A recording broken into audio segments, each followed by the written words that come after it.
اوپر چڑھو. اللہ کے نبی جب پہاڑ کی اونچائی پہ گئے، اوپر گئے، اوپر جانے کے بعد کیا دیکھتے ہیں؟ رونے پلانے کی آوازیں، چیخ و پکار، بڑی بھیانک آوازیں آ رہی تھی. ڈر گئے اللہ کے نبی.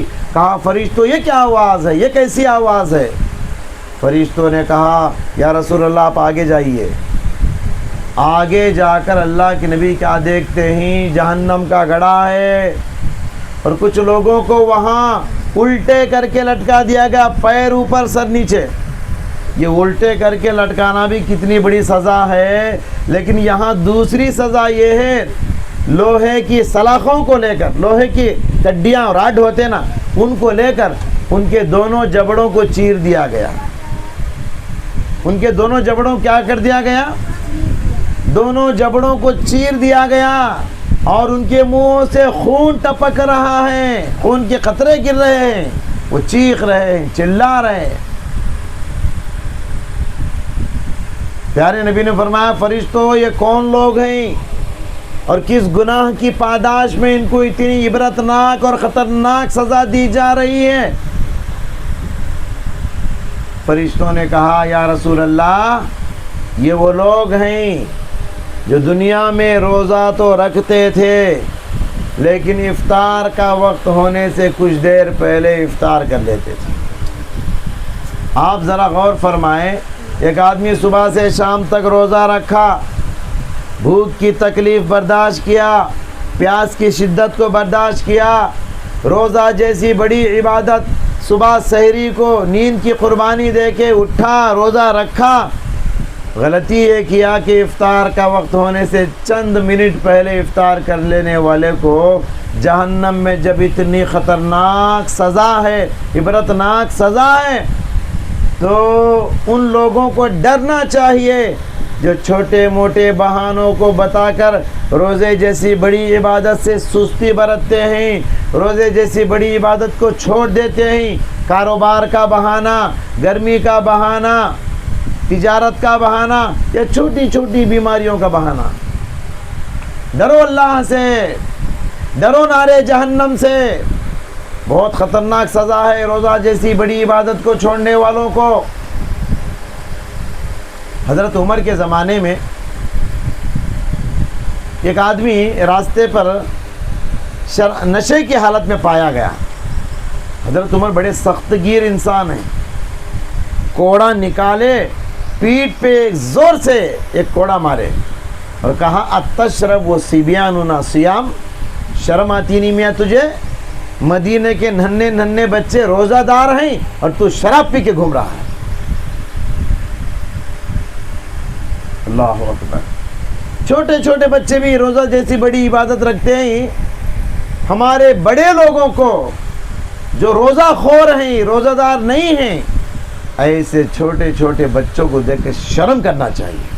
یا شرم کرو ذرا. حضرت ربیعہ بنت معوذ رضی اللہ تعالیٰ عنہ بیان فرماتی ہیں ہم اپنے زمانے میں، یعنی اللہ کے نبی کے زمانے میں چھوٹے بچوں کو روزہ رکھاتے تھے. اور وہ کتنے چھوٹے بچے آپ خود فیصلہ کرو. اب شام ہوتی تو بچے بھوک پیاس سے رونے لگتے، کھانا مانگتے، پانی مانگتے. تو کیا اس زمانے کی مائیں بچوں سے ان کو محبت نہیں تھی؟ آج کی ماؤں کو بچوں سے محبت ہے، ان ماؤں کو بچوں سے محبت نہیں تھی. بچے بھوک کی وجہ سے، پیاس کی وجہ سے کھانا پانی مانگتے تو کھانا پانی نہیں دیتی تھی، ان کے سامنے کھلونے لا کے ڈال دیتی. بچے کھلونوں کو دیکھ کر کھانا پینا بھول جاتے ہیں، کھیل کود میں اتنا مصروف ہو جاتے، یہاں تک کہ افطار کا وقت آ جاتا، افطار کرا دیتے. اب میں آپ سے سوال کرتا ہوں، کیا ان ماں بہنوں کو ان بچوں سے محبت نہیں تھی؟ تھی، محبت تھی، بلکہ سچی محبت تھی. اور آج کی ماں بہنوں کو اندھی محبت ہے بچوں سے. اب سوال آپ کے دماغ میں پیدا ہو رہا ہوگا، مولانا اتنے چھوٹے بچوں کو بھوکا پیاسا رکھانے کی ضرورت کیا ہے؟ اب مجھے بتاؤ آپ، یہ ان بچوں کی عمر کیا ہوگی جو کھلونوں کو دیکھ کر کھانا بھول گئے؟ آپ خود بولو کیا رہتی عمر ہوں گی؟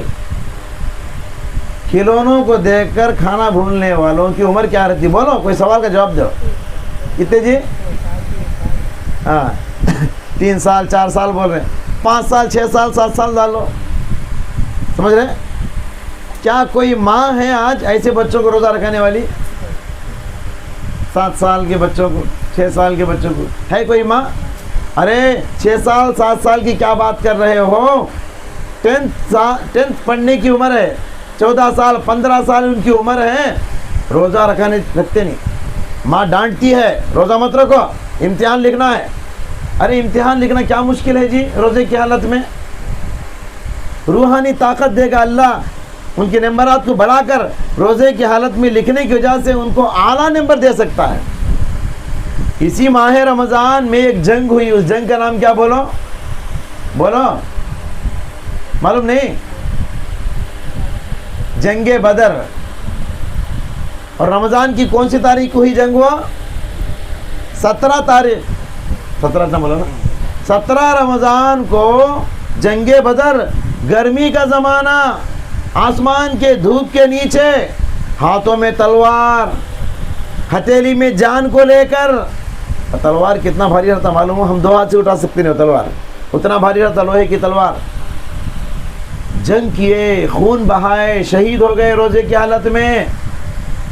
ان کا جذبہ کہاں اور آج کی ماں بہنوں کا جذبہ کہاں؟ ارے ہاتھ میں تلوار نے پین لے کر فین کے نیچے بیٹھ کے، سائے میں بیٹھ کے ایگزام لکھنا مشکل ہے؟ دراصل بات یہ ہے ہمارا ایمان کمزور ہے، ہمارے اندر نیکی کی تڑپ، جنت کی تڑپ، نیکی جذبہ ختم ہوتا جا رہا ہے۔ روزہ رکھ کر اسکول کو نہیں بھیجتے بچوں کو۔ ہمارے اسکول میں بچوں کو پوچھتا آج کون روزدار ہیں؟ بعض بچے ہاتھ اٹھاتے، بعض بچے ہاتھ نہیں اٹھاتے۔ کیوں جی روزہ نہیں آپ؟ تمہارے سے چھوٹا بچہ روزہ رکھے، تم کیوں روزہ نہیں؟ بولتا امی منع کرتی ہے، میں رکھنا چاہتا ہوں۔ ایسی ماں بہنوں کو ڈرنا چاہیے۔ چھوٹے بچوں کو اللہ کے نبی کے زمانے میں ماں بہنیں روزہ رکھواتی تھی، کیوں جی؟ تربیت۔ بچوں کو بچپن سے ہی اللہ کے لیے قربانی دینا سکھائیں، بچوں کو بچپن سے ہی اللہ کے لیے تکلیف اٹھانا سکھائیں، بچوں کو بچپن سے ہی جنت کے لیے تکلیف اٹھانا سکھائیں۔ اللہ اس زمانے کے بچوں میں، بلکہ آج کے بچے بھی ماں سے لڑتے ہیں، امی سحری کے لیے جگانا، میں بھی روزہ رکھوں گا، مجھے سحری کے لیے جگانا۔ جو نہیں جگاتی ہے تو ماں بچے رونے لگتے ہیں، میں کھائے پہ بغیر آج روزہ رہ جاؤں گا، کرتے ہیں نہیں؟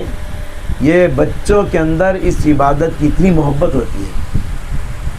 جو بچے سال کے 11 مہینے کھا پی کر خوش ہوتے ہیں، ان کو بسکٹ چاہیے، چاکلیٹ چاہیے، کیک چاہیے، آئس کریم چاہیے، جو بچے کھا پی کر خوش ہوتے ہیں، یہی بچے ماہ رمضان میں بھوکے رہ کے خوش ہوتے ہیں۔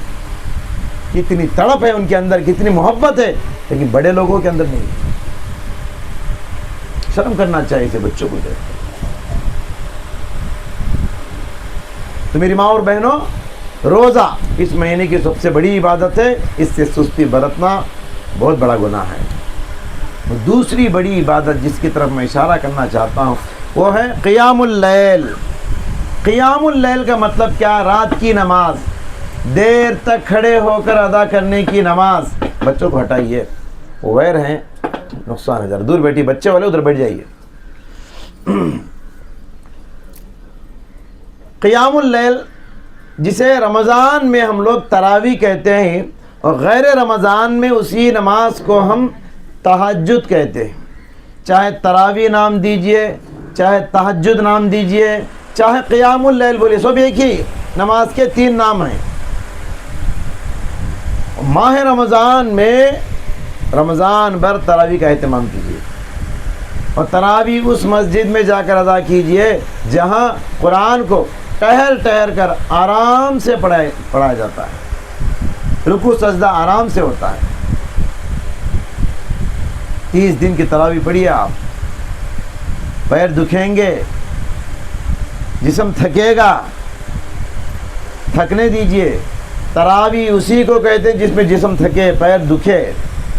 ہمارے نبی کے پیروں میں تو ورم آ جاتا تھا جی، چھوڑتے تھا یہ نماز۔ اللہ کے نبی کی ایک بیوی صفیہ کے بارے میں آتا ہے کہ رات کی نماز مسجد میں جا کر ادا کرتی تھی. کہاں؟ مسجد میں. کیا کرتی تھی؟ ایک مرتبہ اللہ کے نبی کو صحابہ نے اللہ کے نبی نے دیکھا کہ مسجد کے 2 پلروں کو ایک رسی بندھی ہوئی ہے. اس پلر کو اس پلر پہ ایک رسی لٹک رہی ہے. پیارے نبی نے فرمایا کون سی رسی ہے، کیا رسی ہے جی؟ تو کہا رات میں مسجد کو آتی ہے صفیہ رضی اللہ تعالیٰ عنہ اور نماز اتنی دیر تک کھڑے ہو کر پڑھتی ہے، جب ان کو نیند آنے لگتی ہے یا پیروں میں درد ہونے لگتا ہے تو بیٹھتی نہیں ہے، سوتی نہیں ہے، رسی کے سہارے سے نماز پڑھتی ہے. پیارے نبی نے فرمایا ان سے کہو نیند آئے تو سو جاؤ، رسی کھول دو. دیکھیے اس زمانے کی عورتوں کے اندر اس رات کی نماز کا جذبہ کتنا ہے. ہمارے اندر بھی ہونا. تکلیف اٹھاؤ آپ اللہ کے لیے، ذرا پیر دکھتے ہیں دکھنے دو، کیا بھی نہیں ہوتا. دنیا میں کھانے پینے کے لیے کاروبار کے لیے کتنا تھکاتے اپنے آپ کو. رمضان میں دنیاوی کاموں میں زیادہ مت تھکاؤ، رمضان میں عبادت میں تھکاؤ. اگر دنیا میں صبح سے شام تک دنیاوی کام کرتے کرتے تھک جاؤ گے، پھر نماز کہاں پڑھ سکو گے؟ تھک جاؤ گے تو پھر سو جاؤ گے، تہجد نہیں پڑھ سکتے، تراویح نہیں پڑھ سکتے. اس لیے تراویح کا اہتمام کرو. وہ تیسری بڑی عبادت جو میں آپ کو بتانا چاہتا ہوں وہ یہ تلاوت قرآن مجید. قرآن کون سے مہینے میں اترا؟ بولو. ماہ رمضان میں. قرآن کو اتارنے کے لیے اللہ تعالیٰ نے 12 مہینوں میں کس مہینے کو چنا؟ ماہ رمضان. تو یہ اس بات کی طرف اشارہ ہے یہ مہینہ قرآن کی تلاوت زیادہ کرنے کا مہینہ. خود اللہ کے نبی صلی اللہ علیہ وسلم پابندی سے ماہ رمضان میں قرآن کریم کی تلاوت زیادہ کرتے تھے. ہمارے اسلاف کے بارے میں آتا ہے قرآن اتنا پڑھتے عام دنوں میں 3 دن کے اندر قرآن ختم کرنا منع ہے، 3 دن کے اندر. لیکن علماء کرام نے لکھا ہے ہمارے اللہ والے لوگ رمضان میں 3 دن کے اندر قرآن ختم کرتے تھے. 3 دن سے پہلے 2 دن میں 1 دن میں بھی قرآن ختم کرے سو واقعات میں. تو میں آپ سے گزارش کرتا ہوں اتنا تو نہیں پڑھ سکتے، کم سے کم پورے رمضان میں ایک بار کم سے کم قرآن ختم کرو. زیادہ سے زیادہ کرتے ہیں تو آپ کی مرضی ہے، بہت خوشی کی بات ہے. قرآن کریم پابندی سے پڑھو. رمضان روزانہ 1 پارہ کم سے کم پڑھو. تاقراتوں میں ادھر ادھر کے گپ شپ نہ کرو، تلاوت قرآن زیادہ کرو. قرآن کے بغیر رمضان نہیں جی. قرآن ہی اصل عبادت ہے. اسی مہینے میں کہیں کو اتارے اللہ تعالیٰ. بغیر قرآن کے رمضان ویسے ہی ہے بغیر گوشت کے ٹکڑوں کے بریانی. کیا تمہیں مزہ رہتا اس میں؟ ہاں کیا تو رہتا مزہ؟ بریانی کا کپ لا کے ڈالتے، پہلے ٹکڑے کتنے بڑے دیکھتے ہم لوگ، ٹکڑے نہیں پڑے تو مایوس ہو جاتے. اب شادی خانے کو گئے، عارض دولہا نہیں ہے، شادی ہوتی خالی پلو کھائے تو کیا مزہ رہتا. تو بغیر قرآن مجید کے ماہ رمضان کو گزار رہے بہت سارے لوگ، ان کا بھی یہی مطلب ہے. قرآن کو اپنا رشتہ مضبوط کرو. ماہ رمضان کو قرآن سے بڑا تعلق ہے. خاص کر روزے کی حالت میں قرآن پڑھو، کیونکہ حدیث میں آتا ہے روزہ اور قرآن یہ دونوں اللہ کے پاس آئیں گے سفارشی بن کے، کہیں گے اللہ یہ روزہ رکھتا تھا، اللہ یہ قرآن کو پڑھتا تھا، لہٰذا اس کے چھوٹے موٹے گناہوں کو بخش دے، اس کو جنت میں ڈال دے. یہ دونوں آئیں گے، روزہ اور قرآن اللہ کے پاس. لہٰذا قرآن مجید کا رشتہ، قرآن مجید سے اپنا تعلق مضبوط کرو.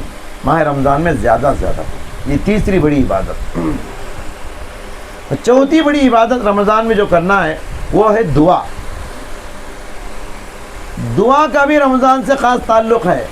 کیوں؟ اس لیے کہ شہر رمضان الذی انزل فیہ القرآن کی جو آیتیں ہیں رمضان والی آیتیں، انہی آیتوں کے ساتھ اللہ نے دعا کا ذکر کیا. کہا وَإِذَا سَأَلَكَ عِبَادِي أَنِّي فَإِنِّي قَرِيبٌ أُجِيبُ دَعْوَةَ الدَّاعِ إِذَا دَعَانِ. میرے بندوں سے کہہ دو کہ میں تم سے قریب ہوں، دعا کرنے والے کی دعا کو قبول کرتا ہوں. رمضان کا ذکر ہوا، روزوں کا ذکر ہوا، فوراً دعا کا ذکر ہوا، یہ بتانے کے لیے ماہ رمضان میں دعائیں زیادہ قبول ہوتی ہیں، لہذا زیادہ دعا کرو۔ رمضان میں دن میں بھی دعا کرنا، رات میں خاص کر دعا کرنا۔ کیوں؟ اس لیے کہ رات میں ہی جنت کے فیصلے ہوتے ہیں، جہنم سے لوگوں کو چھڑاتا ہے، آزاد کرتا، اللہ جنتی بناتا ہے۔ رات میں جنت کے فیصلے ہوتے ہیں اور رمضان کی ہر رات میں ہوتے ہیں۔ پیارے نبی نے فرمایا وَلِلَّهِ عُتَقَاءُ مِنَ النَّارِ وَذَلِكَ فِي كُلِّ لَيْلَةٍ، اللہ تعالیٰ رمضان کی رات میں لوگوں کو جہنم سے آزاد کر دیتا ہے، وَذَلِكَ فِي كُلِّ لَيْلَةٍ، اور رمضان کی ہر رات میں یہ کام ہوتا ہے۔ آپ سحری کے لیے تو جاگتے ہیں الحمدللہ، ایک آدھا گھنٹہ پہلے جاگو۔ سحری کے لیے مثال کے طور پر 5:20 تک سحری کا ٹائم ہے، 4:18-19 تک ٹائم ہے وجے میں، سمجھ رہے نا؟ 5 بجے اگر سحری شروع کرتے ہیں آپ، تو آپ 4:30 بجے جاگو، آپ وضو کر کے کم سے کم 2 رکعت ہی صحیح پڑھ کے دعا کرو۔ یہ دعاؤں کی قبولیت کی گھڑی ہے۔ اللہ تعالیٰ 7ویں آسمان سے اپنی شان کے مطابق پہلے آسمان پہ آ جاتا ہے، اس وقت میں دنیاوی آسمان پہ اللہ تشریف لاتا ہے اور اعلان کرتا ہے حل من سائل اعطی، ہے کوئی مانگنے والا میں اسے دینے کے لیے آیا ہوں، حل من مستغفر اغفر له، ہے کوئی اپنے گناہوں سے بخشش طلب کرنے والا میں اسے گناہوں کو معاف کرنے کے لیے آ گیا ہوں، میں آ گیا ہوں، ہے کوئی میری طرف آنے والا۔ اللہ پکارتا ہے، اعلان کرتا ہے، مگر بندہ سو رہا ہے، سو رہا ہے، سو رہا ہے۔ اللہ کہتا ہے تیرے سونے کا اب وقت باقی نہیں اور آپ سو رہے۔ علامہ اقبال نے کہا کس قدر تم پہ گراں صبح کی بیداری ہے، ہم سے کب پیار ہے ہاں نیند تمہیں پیاری ہے۔ یعنی اللہ تعالیٰ سے اگر پیار ہوتا آپ کو تو جاگتے آپ۔ عادت ڈالیے، تہجد کی نماز کی عادت ڈالیے، کم سے کم 2 رکعت ہی صحیح پڑھیے۔ پیارے نبی نے فرمایا جو آدمی من صلی 10 آیات، تہجد میں 10 آیتیں اگر پڑھ لے، اللہ تعالیٰ اس کے نام کو غافلوں سے نکال دیتا ہے۔ لم تکتب من الغافلین، غافلوں سے نکال دیتا اللہ تعالیٰ۔ اور جو آدمی تہجد میں 100 آیتیں پڑھ لیتا ہے، کتب من القانتین، اللہ تعالیٰ اس کے نام کو اس کے عبادت گزار، اطاعت گزار بندوں میں نام لکھ لیتا ہے۔ اور جو آدمی رات میں 1000 آیتیں پڑھ لیتا ہے تہجد میں، کتب من المقنطرین، اللہ تعالیٰ اسے نیکیوں کے پہاڑ، نیکیوں کے ڈھیر دے دیتا ہے۔ 10 آیت بھی پڑھ لیں گے تو غافل نہیں، آپ غافلوں سے نکال دیتا اللہ آپ کے نام کو۔ 10 آیت کا مطلب کیا ہے؟ قل هو اللہ احد 5 آیتیں، پہلی رکعت میں سورہ فاتحہ کے بعد پڑھے، دوسری رکعت میں بھی سورہ فاتحہ کے بعد قل هو اللہ احد ہی پڑھے، 5 5 10 ہو گئے، آپ کا نام غافلوں کی لسٹ سے نکال دیا جائے گا۔ کتنی بڑی فضیلت ہے تہجد کی نماز، رات کی نماز۔ تو لہٰذا 2 رکعت پڑھ کے آپ دعا کرو، سجدوں میں دعا کرو، دعاؤں کی قبولیت کی گھڑی ہوتی ہے۔ ماہ رمضان آتا ہے تو فرشتہ اعلان کرتا ہے، رمضان شروع ہوا فرشتہ آسمان سے اعلان کرتا ہے یا باغی الخیر اقبل، او نیکی کے طلبگار، نیکیوں کا مہینہ آ چکا ہے، نیکیوں میں آگے بڑھ جا، نوافل میں آگے بڑھ جا، تلاوت قرآن میں آگے بڑھ جا، صدقہ خیرات میں آگے بڑھ جا، دعاؤں مناجات میں آگے بڑھ جا، توبہ استغفار میں آگے بڑھ جا، ذکر و اذکار میں آگے بڑھ جا، کھلانے پلانے میں آگے ہر نیکی میں، صلہ رحمی میں، رشتہ داری میں آگے بڑھ جا۔ ایک فرشتہ اعلان کرتا ہے، دوسرا فرشتہ اعلان کرتا ہے وَيَا بَاغِيَ الشَّرِّ اقْصِرْ، وہ گناہوں کے پجاری، وہ گناہوں کے طلبگار، بس کر بس کر، تیرے گناہوں کی انتہا ہو چکی۔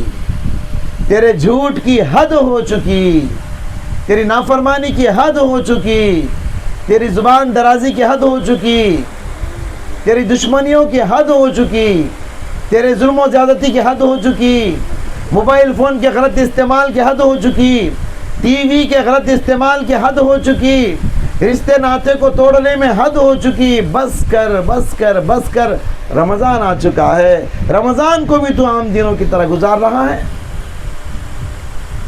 بہت غلطی کر رہے ہیں آپ۔ کتنے لوگ ہیں رمضان غیر رمضان دونوں برابر ہیں ان کے لیے، ایسا نہیں ہونا چاہیے میری ماں اور بہنوں۔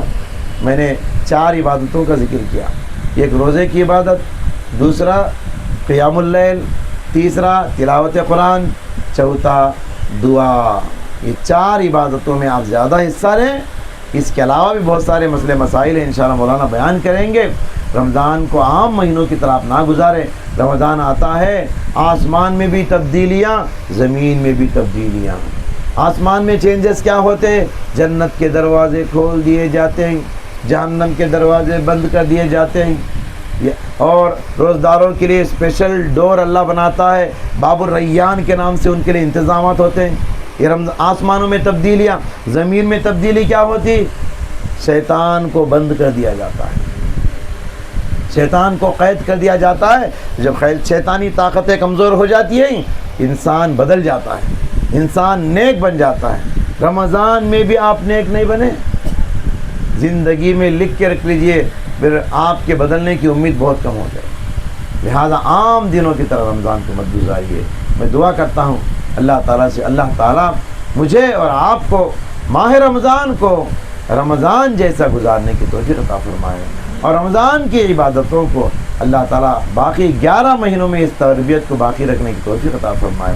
اے اللہ، رمضان شاید 1 دن باقی رہ گیا ہے، اے اللہ نیک عزائم کے ساتھ اس کا استقبال کرنے کی توفیق عطا فرما، نیک تمناؤں کے ساتھ، نیک خواہشات کے ساتھ اس کا استقبال کرنے کی توفیق عطا فرما۔ اپنے آپ کو بدلنے کا ارادہ لے کر، اپنے آپ کو نیک بننے کا پکا عزم کرتے ہوئے اس رمضان میں قدم رکھنے کی توفیق عطا فرما، آمین۔ وآخر دعوانا الحمدللہ رب العالمین۔ جتنی ماں بہنیں دور دور سے اپنا قیمتی وقت نکال کر یہاں تشریف لائی ہیں، میں دعا کرتا ہوں آپ سب کو اللہ صحت عطا فرمائے، تندرستی عطا فرمائے، اور جب بھی ایسے جلسے رکھے جاتے ہیں دین کا جذبہ ایسے ہی دکھانے کی توفیق عطا فرمائے، اور اجتماع کو جنہوں نے قائم کیا ہے ان کے لیے میں دعا کرتا ہوں اللہ تعالیٰ ان کے گھر کو برکتوں سے، رحمتوں سے مالا مال فرمائے۔ وآخر دعوانا الحمدللہ رب العالمین۔